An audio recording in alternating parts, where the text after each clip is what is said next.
بسم اللہ الرحمن الرحیم والصلاة والسلام علی سیدنا محمد صلی اللہ علیہ وسلم خاتم النبیین و خاتم المعصومین۔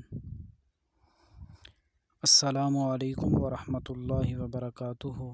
عزیز طلباء کرام، کل کے سبق میں ہم نے پڑھا تھا کہ طہارت اور نجاست کے اعتبار سے پانی کی 5 اقسام ہیں۔ 3 اقسام پڑھ چکے ہیں۔ پھر ہم نے پڑھا کہ پانی مستعمل کب ہوتا ہے۔ تو آج کا ہم سبق شروع کر رہے ہیں ولا یجوز بماء شجر و ثمر ولو خرج بنفسه من غیر عصر فی الازہر۔ فرماتے ہیں کہ نہیں ہے جائز درخت کے پانی اور پھل کے پانی کے ساتھ طہارت حاصل کرنا، پاکی حاصل کرنا جائز نہیں ہے۔ ولو خرج بنفسه من غیر عصر فی الازہر، اگرچہ وہ درخت اور پھل کا پانی خود بخود نکلا ہو بغیر کسی نچوڑنے کے۔ یعنی درخت کے پانی سے اگرچہ وہ خود ہی کیوں نہ نکلا ہو، درخت سے ایسا ایسا ٹپک کر نکلے، جیسے کہتے ہیں کہ کیلے کے درخت سے نکلتا ہے پانی، یا گنے کا رس لے لیں، اور پھل کے پانی کے ساتھ جیسے تربوز کا پانی لے لیں، تو ان سے وضو اور غسل کرنا یہ جائز نہیں ہے۔ اظہر قول یہی ہے۔ ولا بماء زال طبعه بالطبخ او بغلبة غیرہ علیہ، اور ایسے پانی کے ساتھ بھی طہارت حاصل کرنا جائز نہیں ہے، ایسا پانی کہ زائل ہو جائے جس کی طبعیت پکانے کے ساتھ، یا ایسا پانی کہ جس کی طبعیت زائل ہو جائے کہ غیر کا غلبہ اس پانی پر آ جائے۔ نفس مسئلہ سمجھنے سے پہلے ایک بات سمجھنا ضروری ہے۔ ایک ہوتی ہے پانی کی طبعیت اور ایک ہوتا ہے پانی کے اوصاف۔ یاد رکھیں کہ پانی کی طبعیت 2 طرح کی ہے، رقت اور سیلان۔ رقعت یعنی کہ پتلا پن، سیلان یعنی کہ بہنا۔ یہ پانی کی طبعیت کے اندر 2 چیزیں شامل ہیں۔ اور پانی کے اوصاف 3 طرح کے ہوتے ہیں، رنگ، بو اور ذائقہ۔ یہ 3 چیزیں پانی کے اوصاف ہیں۔ صاحب کتاب فرماتے ہیں کہ اگر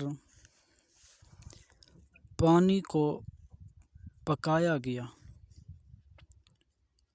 اتنا پکایا گیا کہ پانی کی طبعیت زائل ہو گئی، مثلا پانی کے اندر چنے یا لوبیا ڈال کر اتنا پانی کو پکایا گیا کہ پانی کی جو طبعیت ہے، پانی کے اندر جو رقت تھی، پتلا پن تھا، وہ زائل ہو گیا اور پانی گاڑھا ہو گیا، تو ایسے پانی کے ساتھ طہارت حاصل کرنا جائز نہیں ہے۔ او بغلبۃ غیرہ علیہ، یا مائع مطلق پر کسی غیر چیز کا غلبہ ہو گیا، یعنی مائع مطلق کے اندر کوئی پاک چیز ڈالی گئی جس کی وجہ سے وہ پانی مغلوب ہو گیا اور وہ غیر جو ہے اس پہ غالب آ گیا، اتنا غالب آیا کہ پانی کے اندر سیلان جو تھا وہ ختم ہو گیا، پانی کی طبعیت زائل ہو گئی، تو ایسے پانی کے ساتھ طہارت حاصل کرنا یہ جائز نہیں ہے۔ والغلبۃ فی مخالطۃ الجامدات بخراج الماء عن رقتہ وسیلانہ ولا یضر تغیر اوصافہ کلھا بجامد کا زعفرانہ و فاکہۃ و ورق شجر۔ نفس مسئلہ سمجھنے سے پہلے خلاصتاً آپ کو ایک بات سمجھا دیتا ہوں کہ پانی کے اندر جب کوئی پاک چیز ملے تو کب پانی کو مغلوب اور اس غیر چیز کو غالب سمجھا جائے گا۔ اب یہاں سے صاحب کتاب غلبے کا ایک قاعدہ کلیہ کی صورت میں نفس مسئلہ سمجھانا چاہتے ہیں۔ ایک بات ذہن نشین اور بھی کر لیں کہ مائع مطلق کے اندر جو غیر چیز ملے گی پاک، وہ جامد ہوگی یا مائع ہوگی؟ جامد یعنی کہ وہ ٹھوس نما خشک چیز ہوگی، اور مائع بہنے والی چیز۔ مائع مطلق ہے، پاک پانی ہے، طاہر اور مطہر ہے، غیر مکروہ پانی ہے، مائع مطلق ہے۔ اس کے اندر اب غیر جو چیز ملائی گئی پاک، وہ جامد ہے، خشک ہے یا بہنے والی ہے۔ اب اس مسئلہ کو بیان فرما رہے ہیں۔ پہلے جامد کی صورت کو بیان کرتے ہیں کہ جب جامد چیز مائع مطلق کے اندر مل جائے تو پھر کب پانی کو مغلوب اور اس چیز کو غالب سمجھا جائے گا۔ صاحب کتاب فرماتے ہیں کہ مائع مطلق تھا، اس کے اندر کوئی جامد چیز ڈالی گئی، مثال کے طور پر پانی کے اندر آٹا مکس کیا گیا، ڈالا گیا۔ جب آٹا ڈالا گیا تو پانی کی جو طبعیت ہے، رقت اور سیلان، پتلا پن اور بہنے والی، یہ جو پانی کی طبعیت ہے یہ زائل ہو گئی، ختم ہو گئی۔ تو ایسے پانی کے ساتھ اب طہارت حاصل کرنا جائز نہیں ہوگا۔ ہاں، اگر پانی کے اندر جامد چیز، پاک چیز ایسی ڈالی گئی کہ جس کی وجہ سے پانی کی طبعیت کے اندر، رقت اور سیلان کے اندر تو کوئی فرق نہیں آیا، لیکن اس نے پانی کے تمام اوصاف کو بدل دیا۔ مثال کے طور پر چلتے پانی کے اندر، بہتے پانی کے اندر ریت مکس ہو جائے، اب ریت کی وجہ سے پانی کے تمام اوصاف، رنگ، بو، ذائقہ بدل گئے، لیکن پانی کی جو طبعیت ہے اس کے اندر، رقت اور سیلان کے اندر کوئی فرق نہیں آیا۔ تو ایسے پانی کے ساتھ طہارت حاصل کرنا جائز ہے۔ یا موسم پت جھڑ کے اندر درختوں کے پتے بہتے پانی میں اس مقدار سے گرے کہ ان پتوں کی وجہ سے پانی کے تمام اوصاف بدل گئے، رنگ، بو اور ذائقہ تینوں ختم ہو گئے، لیکن پانی کی طبعیت کے اندر کوئی فرق نہیں آیا، تو پھر ایسے پانی کے ساتھ طہارت حاصل کرنا جائز ہے۔ ترجمہ دیکھ لیں، والغلبۃ، اور غلبہ حاصل ہو جاتا ہے جامدات کے ملنے کی صورت میں کہ پانی کو نکال دینا پانی کی رقت اور سیلان سے، اور نہیں نقصان دیتا، تمام اوصاف کا تبدیل ہونا، تمام اوصاف کا بدلنا کسی جامد چیز کی وجہ سے، جیسے کہ زعفران۔ اب زعفران مثلا پانی کے اندر ڈالا جائے، پانی کے تمام اوصاف بدل جائیں، رنگ، بو اور ذائقہ، لیکن پانی کی طبعیت کے اندر کوئی فرق نہیں آیا، تو ایسے پانی کے ساتھ وضو اور غسل کرنا جائز ہے۔ اسی طرح اگر پھل پانی کے اندر ڈالا گیا تو پانی کے تمام اوصاف زائل ہو گئے، لیکن طبعیت کے اندر کوئی فرق نہیں آیا، تو ایسے پانی کے ساتھ طہارت حاصل کرنا جائز ہے۔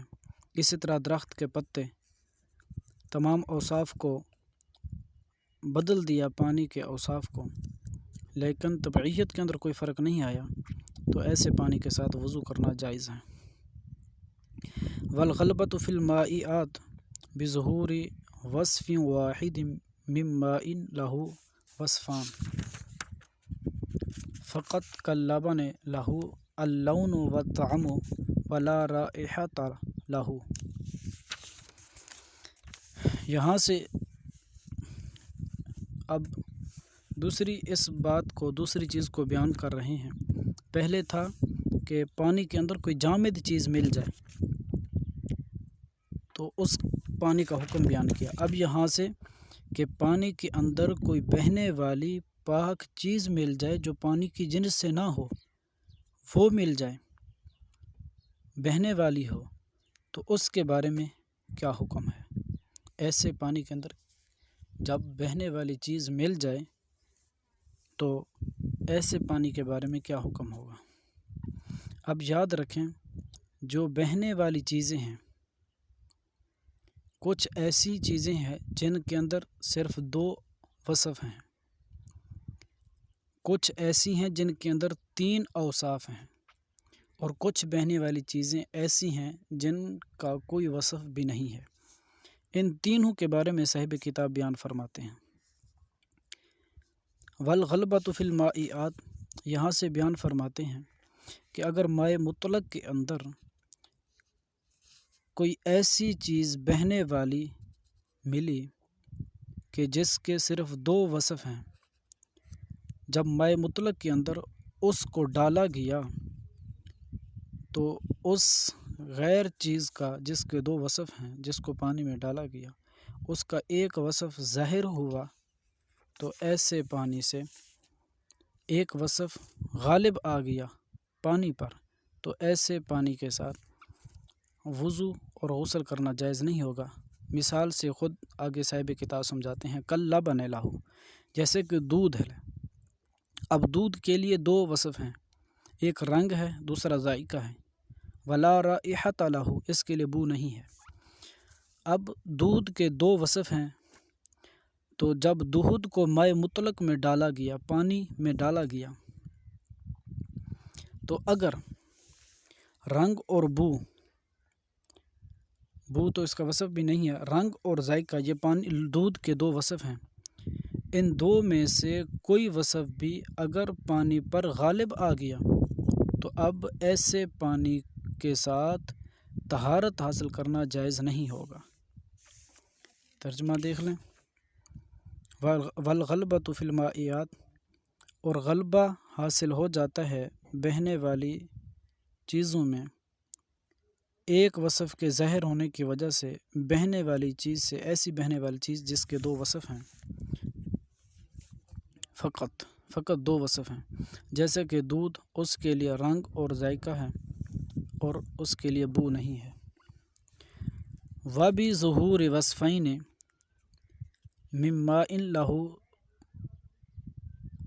ثَلَاثَةٌ، یا پانی کے اندر، مائع مطلق کے اندر ایسی پاک چیز ملی جس کے 3 وصف تھے، جس طرح کہ سرکہ، خل سرکہ، اس کے 3 وصف ہیں، رنگ، بو اور ذائقہ، 3 وصف ہیں۔ ایسی بہنے والی چیز پانی کے اندر ملی جس کے 3 وصف ہیں، اگر 3 وصف میں سے 2 وصف ظاہر ہوئے کہ پانی پہ غالب آ گئے تو ایسے پانی کے ساتھ پھر وضو کرنا اور غسل کرنا جائز نہیں ہوگا۔ مثلا مائع مطلق تھا، اس کے اندر سرکہ ڈالا گیا تو سرکے کے 2 وصف پانی پر غالب آ گئے، رنگ، بو یہ غالب آ گیا، یا اس کے علاوہ یا بو اور ذائقہ یہ غالب آ گیا۔ اگر 2 وصف غالب آ گئے پانی پر، پانی مغلوب ہو گیا اور یہ سرکہ غالب ہو گیا 2 وصف کی وجہ سے، تو اب ایسے پانی کے ساتھ طہارت حاصل کرنا یہ جائز نہیں۔ ہاں اگر ایک وصف اگر ظاہر ہوا تو پھر اس کے ساتھ جو ہے وہ طہارت حاصل کرنا جائز ہوگا۔ بات لمبی ہو رہی ہے تو انشاءاللہ عز و جل آگے والغلبۃ فی الماء الذی لا وصف لہ، یہ آگے انشاءاللہ چلو ساتھ اس کو بھی پڑھ دیتے ہیں۔ والغلبۃ فی الماء الذی، اگر پانی کے اندر، یہاں سے یہ مسئلہ بیان فرماتے ہیں کہ اگر مائع مطلق کے اندر ایسی بہنے والی چیز ملائی گئی جس کا کوئی وصف ہی نہیں ہے، مثال کے طور پر مائع مستعمل لے لیں، یا ایسا گلاب کا پانی جس کی خوشبو ختم ہو چکی ہو، تو جب وہ مائع مطلق کے اندر ملا دی جائے تو اب ہم کس طرح یہ اندازہ لگائیں گے کہ وہ دوسری چیز غالب ہے یا پانی غالب ہے؟ تو صاحب کتاب فرماتے ہیں پھر ہم اس کا وزن سے اندازہ لگائیں گے، وزن کے ساتھ دیکھیں گے، جس کا وزن زیادہ ہوگا وہ چیز غالب ہوگی، جس کا وزن کم ہوگا وہ مغلوب ہوگی۔ مثال کے طور پر مائع مطلق جو مائع مطلق ہے وہ 1 رطل ہے، اور جو مائع مستعمل ہے وہ 2 رطل ہیں۔ اب مائع مستعمل کو جب 1 رطل مائع مطلق میں ڈالا گیا، ملایا گیا، مکس کیا گیا، تو اب مائع مستعمل جو ہے وہ غالب ہو گیا، اور جو مائع مطلق ہے وہ مغلوب ہو گیا۔ اب ایسے پانی کے ساتھ طہارت حاصل کرنا جائز نہیں ہے۔ ہاں اگر اس کا برعکس ہے، یعنی مائع مطلق 2 رطل ہیں اور مائع مستعمل 1 رطل ہے، تو پھر مائع مستعمل غالب ہے اور جو مائع مستعمل ہے وہ مغلوب ہے۔ تو ایسے صورت میں ایسے پانی کے ساتھ وضو کرنا اور غسل کرنا جائز ہوگا۔ یاد رکھیں رطل موجودہ زمانے کے اندر کلو گرام کے حساب سے 398 گرام اور 34 ملی گرام جا کر بنتا ہے، 1 رطل کا یہ وزن ہے۔ تو آج کے سبق کو بس ختم کرتے ہیں، ترجمہ دیکھ لیجئے۔ اور غلبہ کی صورت وزن کے ساتھ حاصل ہو جاتی ہے اس بہنے والی چیز میں جس کے لیے کوئی وصف نہیں ہے، جیسے کہ مائع مستعمل استعمال شدہ پانی، اور ایسا گلاب کا پانی کہ جس کی خوشبو ختم ہو چکی ہو۔ بس اگر فَإِنِ اخْتَلَطَ رطلان من الماء المستعمل برطل من المطلق لا يجوز به الوضوء وبعکسہ جاز۔ بس اگر 2 رطل مائع مستعمل سے ملائے گئے مائع مطلق میں سے 1 رطل کے ساتھ، لا يجوز به الوضوء، تو نہیں ہے جائز ایسے پانی کے ساتھ وضو کرنا۔ وبعکسہ، ہاں اگر اس کا عکس ہے، مائع مطلق اکثر ہے اور مائع مستعمل قلیل ہے، تو ایسی صورت میں اس سے وضو کرنا جائز ہوگا۔ آج کے سبق کو ختم کرتے ہیں۔ السلام علیکم ورحمۃ اللہ وبرکاتہ۔